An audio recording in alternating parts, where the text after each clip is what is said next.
Qantas, the spirit of Australia. At least that's what the slogan says. It's been nearly 2 years since I last flew with Qantas, and I've had some pretty good and also some pretty average flights in the past.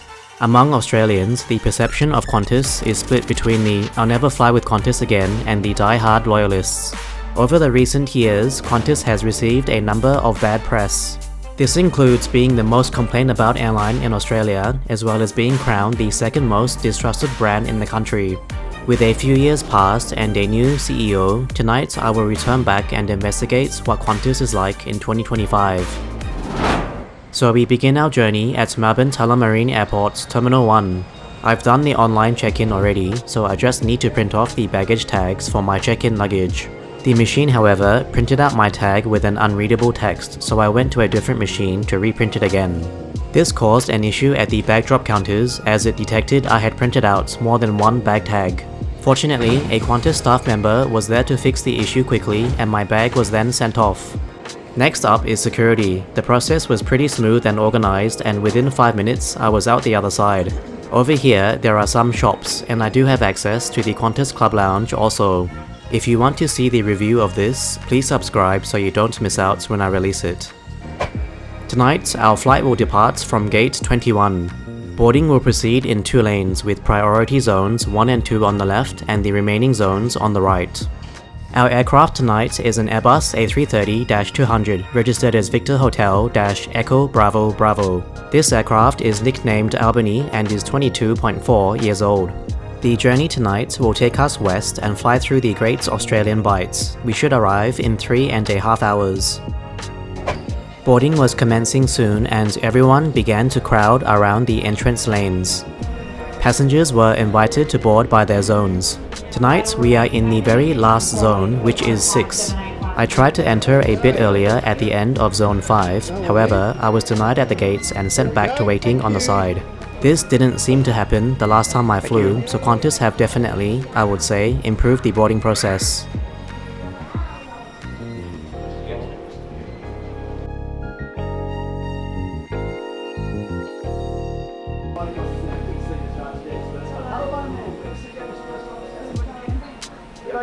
At the front of the aircraft was an extremely friendly cabin crew member who greeted everyone like they were his best friend. Welcome on board Qantas flight QF781. My seat is 32K in economy on the right hand side.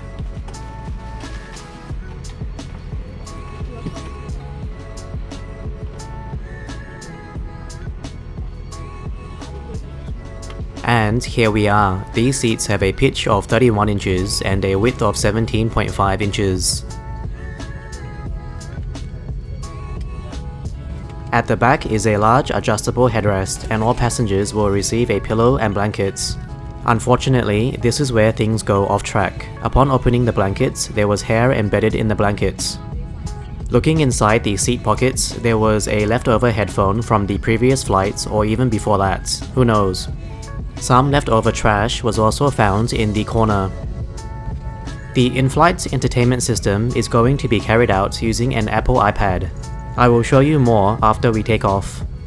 In front, there are 2 standard USB ports. They are not fast charging, so it may take a while to fully charge your devices.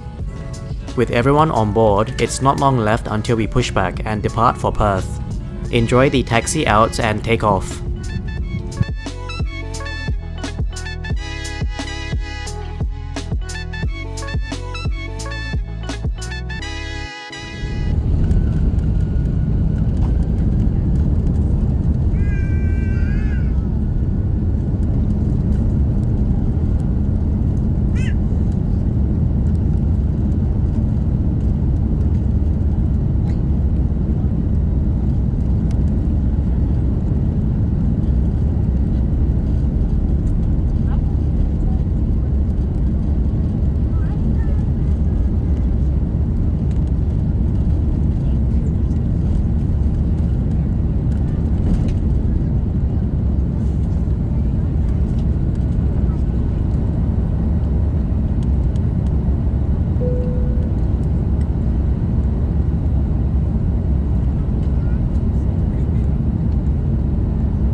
Following takeoff, the iPad can now be attached to the clip holder.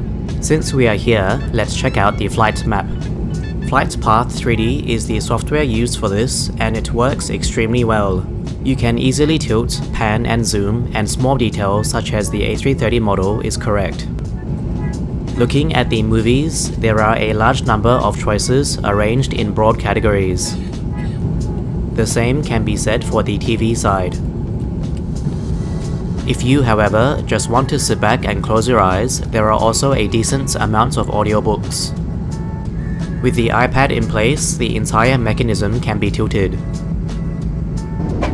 Inside the lavatory, it is exactly as expected and also kept very clean and tidy.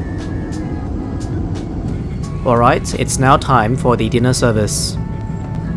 Tonight, I went with the beef casserole and roast vegetables. For drinks, I got Coke. A wooden knife and fork is provided, which may or may not upset some people with the wooden aftertaste. Here's a close-up of the main dish.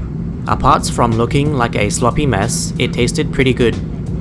The beef was soft and covered in delicious sauce, and I finished the entire box. I should add also that a small bottle of water was provided to everyone. For desserts, the cabin crew handed out coconuts and mango Magnum ice creams. The cabin lights were switched off for the majority of the flights, and after a few hours, we were about to prepare for landing at Perth International Airport. As we make our way in, I will go through my thoughts on tonight's flight. Starting with what I liked, during the boarding at Melbourne Airport, only passengers in the correct zones will be able to pass through. This optimizes the boarding process and prevents people from congesting the aircraft if they are seated closer to the front. The cabin crew were, in my opinion, the best part of the flights. They were very sincere and made jokes with passengers in a typical Australian style.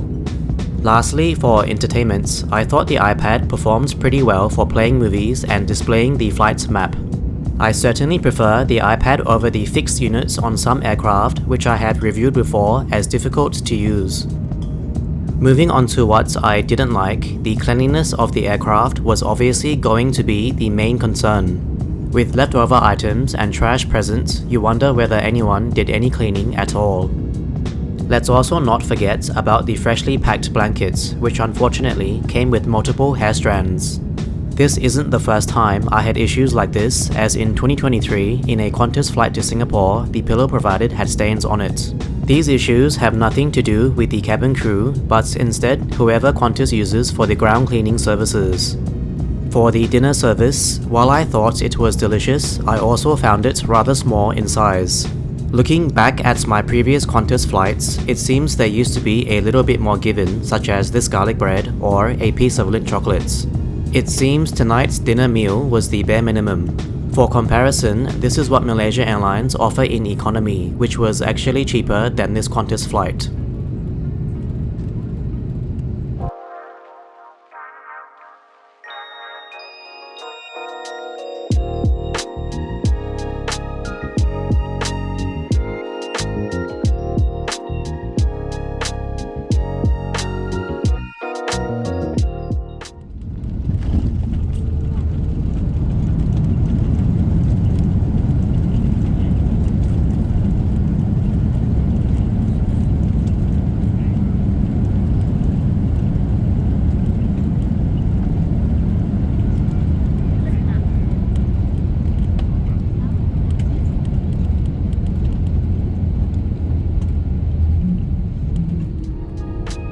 Welcome to Perth International Airport. I hope you enjoyed this review and let me know in the comments below your thoughts on Qantas.